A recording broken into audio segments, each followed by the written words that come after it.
নমস্কাৰ, মই শ্ৰী সঞ্জিত দেৱনাথ।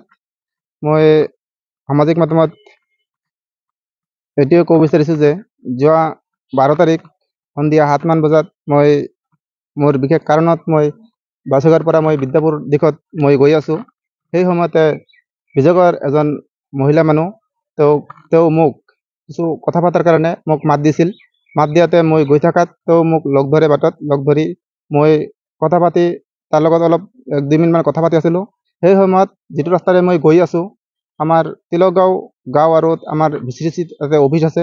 VCDC অফিচৰ সন্মুখতে যাতে এইটো পাকা ৰাস্তাটো বেয়া, তাতে ডাঙৰ ডাঙৰ গাড়ী গৈ আছে, ডাম্পাৰ ডাঙৰ গাড়ী গৈ আছে, তাতে ধূলা-বালি ৰাস্তাত। তাতে আমি অলপ ছাইড হৈ গাড়ীটো ৰাখি 2 মিনিটমান তাতে কথা পাতি আছিলোঁ। সেই সময়তে 2-3জনমান ল'ৰা মোক নেদেখা কৰি মোৰ বাওঁফালে আহি মোক আগুৰি ধৰি আৰু মোৰ স্কুটিৰ চাবিখন কাঢ়ি লৈ মোক বিভিন্ন গালি-গালাজ পাৰে আৰু অশ্লীল ভাষাৰে ব্যৱহাৰ কৰে। তেওঁ মানে আগুৰি ধৰি মোক তাৰ পৰা আহিব দিয়া নাই আৰু সেই আমাৰ লগত যিজন মহিলা মানুহ আছিল তেওঁকো আহিব দিয়া নাই। তেওঁকো বহুত ধৰণৰ গালি-গালাজ পাৰিছে। কিন্তু মই বিশেষ কাৰণত মই বিদ্যাপুৰৰ ফালে মোৰ নিজৰ কামত মই গৈ আছিলোঁ। মই ভাবিছোঁ যে তেওঁ কিবা এটা কথা পাতিব, তেওঁ অলপ 2 মিনিটমান তাতে কথা পাতি মই মোৰ কামত গুচি যাম।